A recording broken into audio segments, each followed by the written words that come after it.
देववाणीं वेदवाणीं मातरं वन्दामहे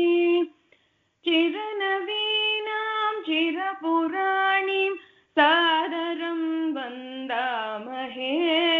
देववाणीं वेदवाणीं मातरं वन्दामहे दिव्यसंस्कृतिरक्षणाय तत्परा भुवने भ्रमन्तः लोकजागरणाय सिद्धा सङ्घटनमन्त्रं जपन्तः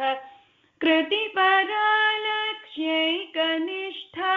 भारतं सेवामहे देववाणीं वेदवाणीं मातरं वन्दामहे भेदभावनिवारणाय बन्धुतामनुभावयेम कर्मणा मनसा च वचसा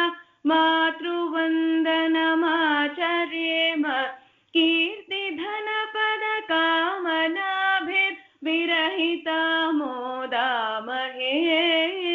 देववाणीं वेदवाणीं मातरं वन्दामहे संस्कृतेर्विमुखं समाजं जीवनेन शिक्षयेम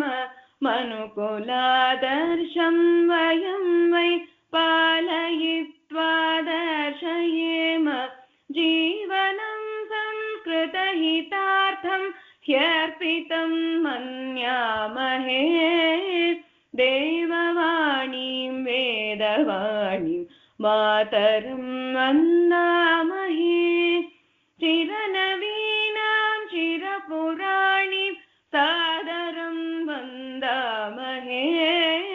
देववाणीं वेदवाणीं मातरं वन्दामहे मातरं वन्दामहे मातरं वन्दामहे।